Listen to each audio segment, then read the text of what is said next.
Hello everyone, welcome to my class today. Today we'll see the continuation of qualitative research approaches. So that is grounded theory and the case studies. So if you are the first time watching my video, please like, share, subscribe and also click the notification button for regular update of my videos. So in the components of research approach, so as I already said, there is qualitative, quantitative and mixed approach. So the historical, narrative, ethnographical and the phenomenological research have been dealt in the previous classes. Their link will be given in the description box. Please look into it. So today we'll see about the grounded theory and the case studies. So okay, first is the grounded theory. This was introduced by Glaser and Strauss in 1967. Okay, so here this grounded theory method involves both collection and analysis of data. Here what they say is the actual data is grounded. So from the actual data we dig deeper and identify the theory. Okay, so this is mainly for developing the theories. So after collecting the data, analyzing, we develop the theory that is called as grounded theory. Okay, so that means the phenomena which is already available, we just expanding and giving our explanation to that theory and about what relationship all those. So the key elements we find in the phenomena and then categorizing the relationships between those elements by doing some experiment or some context is some collecting information.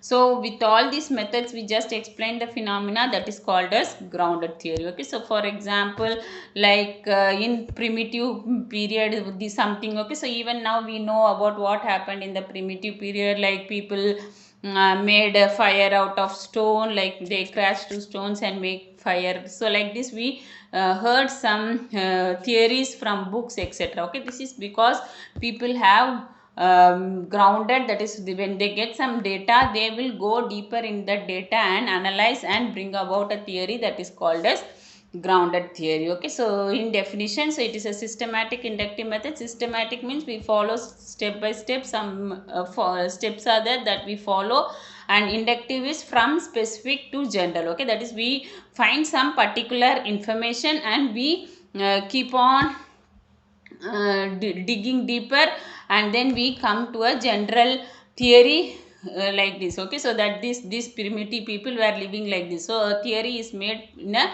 general, that is whole people in that area. Generally we generalize the theory that is called as the grounded theory. Okay, so here mainly they develop the theory and in this we can use flexible methodological strategies. That means the strategies, the steps we use can be flexible. Okay, according to the type of study, according to the research question, according to the issues, problems, we can change the methodology. Okay, so that is the collection, analysis, data can be done simultaneously or later. So like this, according to our study, the methodology will be flexible. Okay, and coming to the characteristics, so first is it has simultaneous involvement in data collection and analysis. Okay, so when some data we get, we can immediately analyze and find out the relationship, that is called simultaneous involvement is there.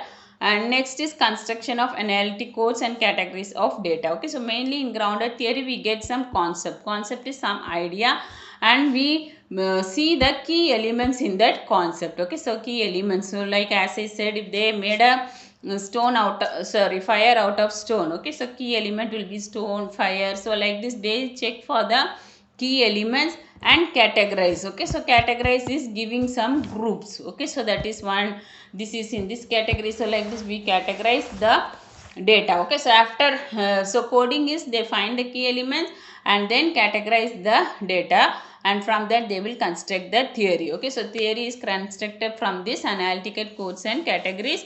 And use of constant comparative method and analysis involves making comparison during all steps of analysis. Okay, so in all the analysis they keep on comparing the result.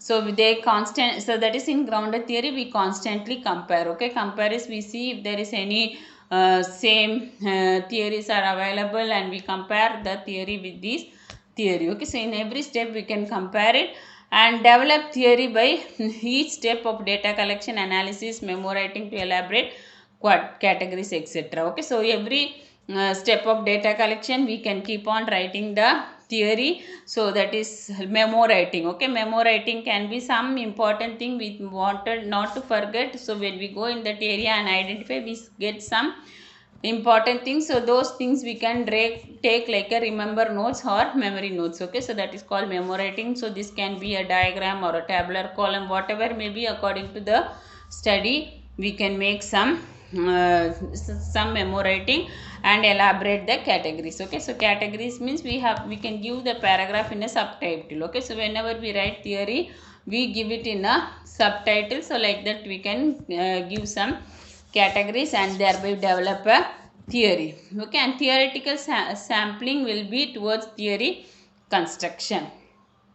Okay, so here the sample we select should be based on the theory construction. Okay, so that means even if there is no representative samples, like the people who know about the particular situation, so from those sample we will be collecting the study. So mainly for theory construction, what sample is needed, those sample we will be collecting. And here in grounded theory, so in all the researches we will do a literature review prior to the study, whereas in grounded theory, literature review will be performed only after analysis and developing a theory. Okay, so after analysis and developing a theory only we will see that whether our theory is having some relationship with other theories. So like this we will compare and see, and if it is a like if there is some supporting or any contradicting points, then again we can go and identify by doing a data collection whether the theory what we have written is valid or not. Okay, so like this literature review will be after the theory development. Next is methods in grounded theory. So first it is conceptualizing theoretically sensitive issues, then interdependence of data collection, analysis and theory development, coding of data, customizing and categorizing the code system, bridging the categories and theory with analytical memos, and integrating theories and constructing the theories inductively. So these are the methods, we'll see one by one. First step is conceptualizing the theoretically sensitivity issues. Okay, so here the researcher must think about what concept or what area he wanted to do the study. Okay, it is simply like a research problem statement or something. He has to have an idea about the theory, and also he must have all the normal models, what all the ways he will do the theory. So like this he has to have some conceptualization, and he has to have so many abilities to be theoretically sensitive. That means in order to write a theory he must have the sensitivity of mind, and also he must have good talent and ability, good knowledge about the topic in order to write the theory. Okay, and also he must have a good insight. Insight is a desire about picking up all the relevant issues, events, whatever is necessary in order to collect and analyze the data.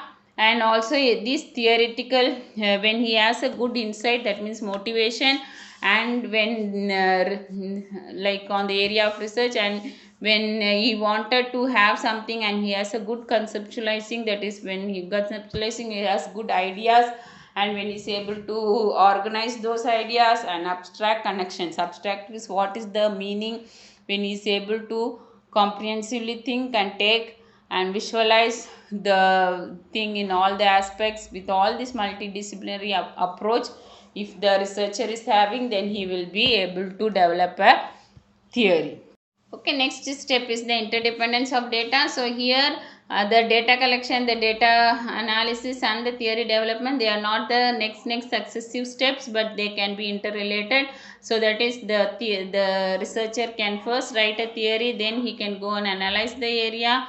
That is he can do a analyze the area and collect the data, or he can simultaneously collect data, analyze and also write the theory. Okay, so it is based on the research problem, on the concept, the idea what the researcher is there, based on that the theory will be developed. Okay, so in the beginning of the process, when they are selecting the samples, so cases are nothing but sample, the researcher will discover the concept. Okay, so he will collect the information.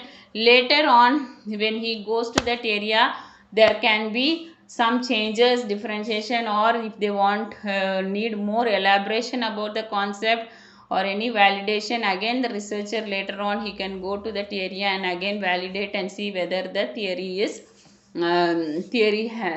what he developed is valid or not. Okay, and like this theoretical sampling and developing of theory will be continuing until the theoretical saturation is achieved. Theoretical saturation is like the researcher will keep on asking the cases for all the relevant ideas and concepts, so until there is no more elongation or no more elaboration is there about the theory, till that the researcher can keep on collect the data and develop the theory. Okay, so until the research is valid, he can do the data collection and analysis and thereby develop a theory. So there is a interdependence in the data collection, analysis and theory development.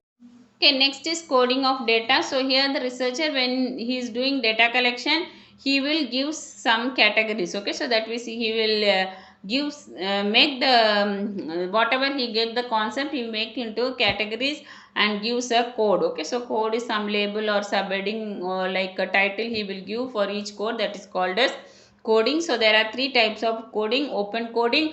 Open coding means all the concepts are divided into smaller parts. Okay, so whatever idea, whatever relevant information is getting from the cases, that means from the samples, he makes into a smaller parts, and for the smaller parts which have the same meaning or same relevant concept, then he gives a same code. Okay, that means same title, and if there is a different meaning for those samples or for those information, he gives a categories. Okay, so he now gives first category, second category, so like that he gives some number.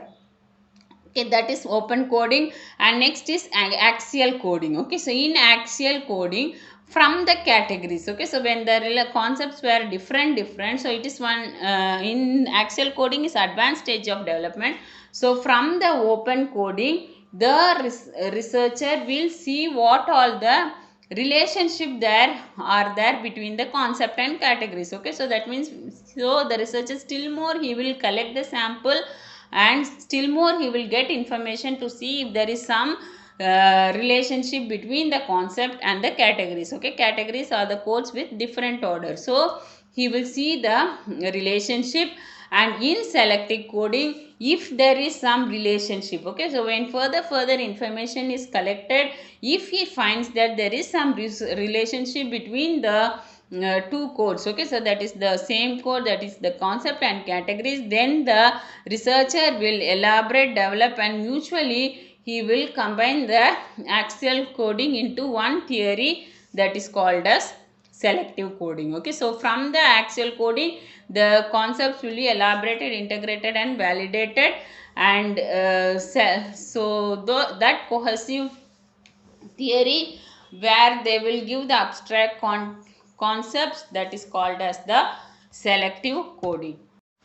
Okay, next is customizing and categorizing the code system. Okay, so initially in the coding of data, so they have made open coding, axial coding, and selective coding. So from this they will get a data which has a good relationship, all together they get one data, and which have a different meaning they keep as a category. Okay, so in the later round, okay, so again the researcher will keep on getting more and more data. Again he will use the coding system, and by using all the selective coding technique, he will find what all the relationship is there. So he will sort it about 1 2. Okay, so that is the main code which has all the same meaning, he puts in a main code, and then he gives also the subcodes. Okay, subcodes means which have some different meaning, he gives subcodes. Again he refined means again keep on getting information. So until the coding, that is until he gets the information clearly, he keeps on doing refining of this process, so that at last he will group the content as coding means with same meaning, and the categories means which have a different meaning. Okay, so like this he will group the information, that is called as customizing and categorizing the code system. Okay, and next is bridging the categories and theory with analytical memos. Okay, so analytical memos are nothing but some important materials. Okay, so during the coding process itself, the researcher can interrupt means in between, again and again he can take some important points and keep it like a memo. Okay, so some important concepts he can write in the form of memos. So these memos can be any diagram he can use, or he can use a map, or he can use some tabular column. Any of these features he can use, and he can show the information in a evidence or like a proof form. He can give the theory that is called as analytical memos. Okay, so memos are nothing but theoretical data that are used to identify the conceptual connections between the characteristics. Okay, so writing the theoretical memo is one of the important stage in the theory development. And when he keeps these analytical memos, it will help the researcher to see that he is in track with the study. Okay, that means on what area he wanted to have theory. So when he has this process everything in the mind, he will see that the researcher will know that he is going in a proper pathway to develop the theories. Okay, so memos are mainly needed to argue and prove the develop. So as I already said, when he has all the diagrams and he has the information clearly, so this will prove whether the grounded theory what he developed was evident or not. Okay, so this helps in arguing or proving the development of theory. Okay, and the final stage is constructing the theory. Okay, so from all the categories, the codes, whatever he got, he will construct, integrate it like in a grouping or in a title. He will categorize it and construct the theory inductively. So mainly grounded theory is done in an inductive process. Inductive is from specific particular information the researcher will get. From that information he keeps on building to a general area of interest. Okay, so that means in the general population what was the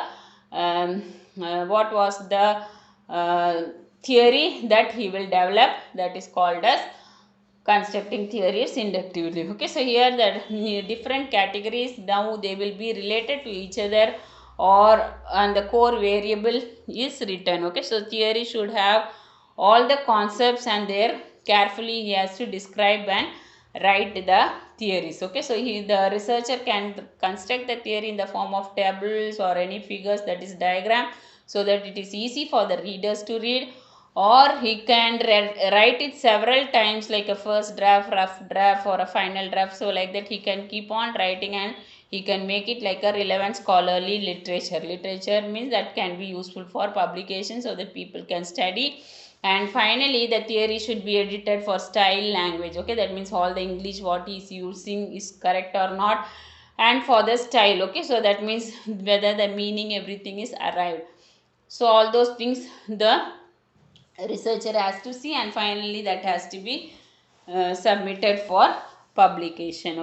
Okay, coming to advantages of grounded theory. So it helps in identifying the present nature of knowledge and also contingent nature of practice. Okay, so by writing a theory, when a person is reading the theory, he knows what is the present situation, what is the people's knowledge about that area, etc. And also contingent is previously what practice was there. Okay, so as I already said, in grounded theory we know so many theories are there, like we say man came from monkey. So like this so many theories people have written. So with this we can know what primitively people were there, what happened in the previous olden days. So these all we know because of the theory. So it helps in identifying the practice and nature of knowledge, and it produces thick description that acknowledges areas of conflict and contradiction. Okay, so any area where the theory was conflicting or any contradiction opposite to the theory something is there, so everything you can learn by doing a grounded theory. And to determine any actual situation of a particular area, what is the situation, what is the like social issue of that area or political issue of the people there. So all those we can learn by using a grounded theory. Okay, and also it helps to study the diverse phenomena. So diverse is the changing phenomena, like initially like the 16th or 17th century people lived are not same like the today's century. Okay, so how the people lived in those century, what are the changes which occurred in today's period, all those things we can know by using a grounded theory. And also you can learn how this affects the behavior of a person. Okay, so in olden days, you know how people lived, the way of living, their lifestyle, everything were different. But nowadays the lifestyle, everything were different. And why these changes occur, behavior in the lifestyle, etc. So all those things, these grounded theory we can learn and we can identify.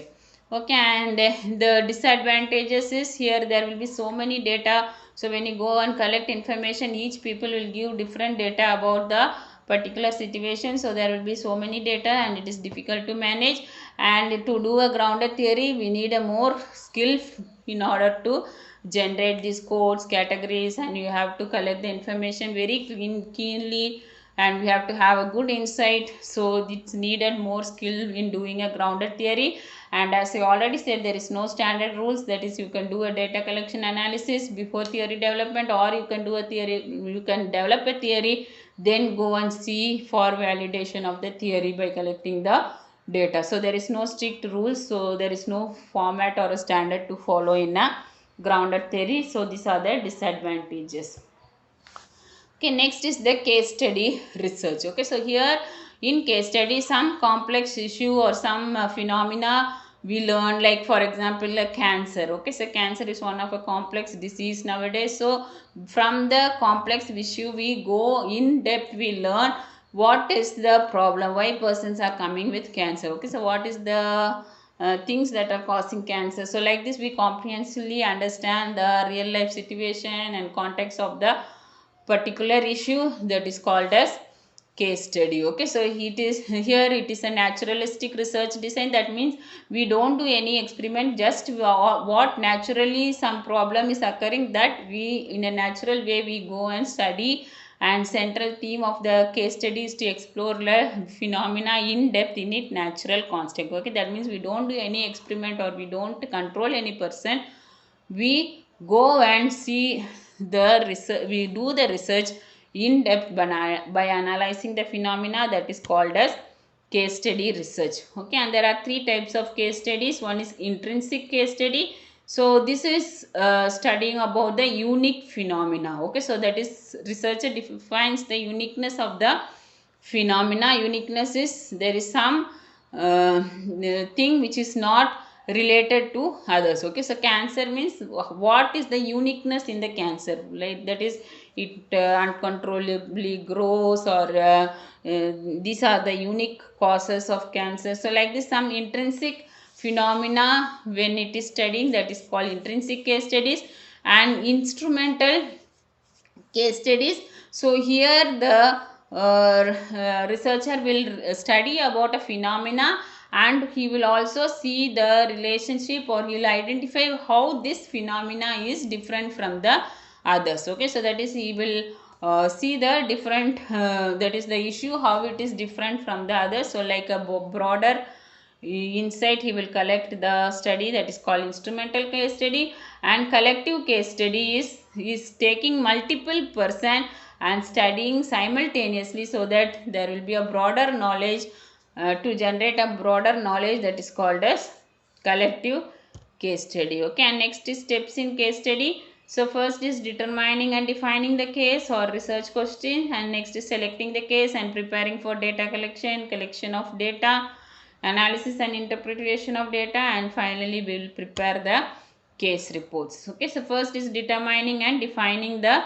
case. Okay, so here the first, the researcher has to focus, he has to identify what complex issue or problem he wanted to study. Okay, that is by keeping on asking so many questions, whether he can study on the issue, and why he is able, why he is having a particular concern over that issue. So like that, the researcher must ask so many what, why, how, like that he keeps on asking questions and take have a focus of the study in a particular issue, that is called determining. So here the researcher can study on any people, program, event, entity, group, or any disease or any issue. social, political, personal, historic. So any of these issues can be a research question or a study the researcher wanted to study. So here from this he will in-depth study about the issue, that is called determining and defining the case.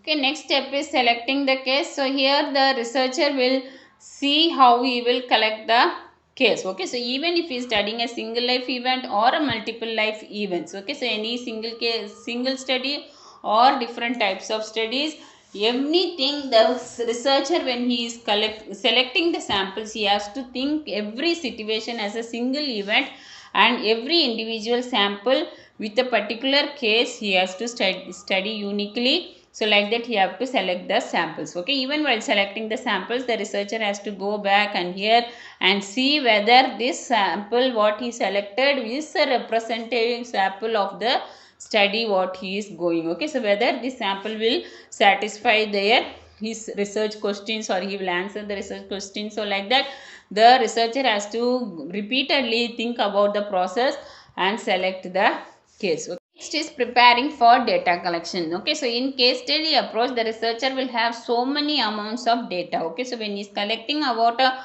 particular cancer, okay, so there are so many different types of cancer, different causes of cancer. So like this there will be so many huge amount of data. So when there is so much data, the researcher may lose his mind on what research question he is going to study. Okay, he may deviate from the topic or from the problem of study. So before doing a data collection, the researcher has to prepare the data in a organized way. Okay, so he will first organize how he will handle so many data, how he will collect the method, how he will document, on which area he will keep all the documents, and what manner he will follow. So everything before itself he has to pre-plan in a systematic way and go. Okay, and data, so if he is properly preparing, then he can easily categorize, classify, storage and retrieval for data. So in case when he is doing a data analysis, like if he is properly classified and kept, it will be easy during data analysis to go through this preparation chart, and then he can do the analysis easily. Next step is the collection of data. Okay, so here in collection of data, so the researcher must thoroughly understand about the case, that is what he is going to study, and based on that he have to select the samples, and here he can use multiple source of evidence to collect the data. So that is called data triangulation. Okay, so data triangulation is more than one method if you follow to collect the data, it is called data triangulation. So here you can use quantitative collection of data method, like using a questionnaire, audit or any analysis of routinely collected healthcare, so like a checklist, anything we can give and collect quantitative data. And also it can be qualitative data, like just getting an interview or a focus group. Focus group is some group of people will be sitting together, and like a team the researcher can discuss with the team and get the information, and he can observe, directly go to that area and observe and getting the information. Okay, so when he is using more than one method, it is called data triangulation. So when he is using data triangulation, there will be more chance of internal validity. Okay, validity is the study will be reliable, so that all the research statement, that is the problem answer, he can get when he use the more methods. Okay, so in collective or multiple case study, data collection method can be flexible, so that the researcher can use any of the quantitative or qualitative data.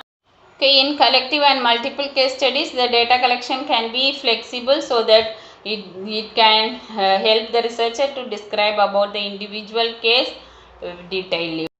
Next step is analysis and interpretation of data. So here the researcher will examine the raw data and make interpretation and find the link between this case to the original research question. Okay, so throughout the process he has to evaluate and interpret, and he has to be open to new insights and ideas. Okay, so any new ideas, if some professor or someone is giving some instructions, so all these things the researcher has to follow. And because there is multiple data collection and multiple analysis techniques he can use, and he has to triangulate the data, that means use more than one sources and collect the data, and also do analysis with multiple analytic techniques, so that the research findings will be more perfect, and there he can conclude the research. Okay, so the researcher can also use categories. Okay, categories is some subheadings he can give, or he can give some tabular columns and recombine the data. And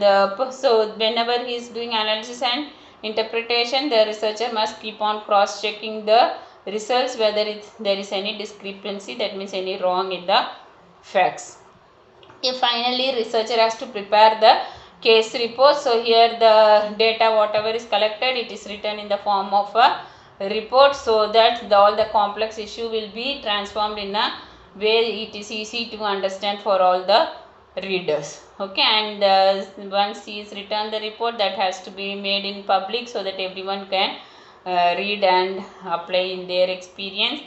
And the researcher must also provide evidence to the report, so that it can gain confidence of the readers. Okay, so any evidence when he is having some, like any, as I said, in cancer he can use any x-rays or any of the reports of ultrasonogram. So anything which you want, the researcher can attach with it, so that it will prove or give evidence for the research. Okay, so all the aspects of the case should be clearly written, so that it can communicate the findings to everyone.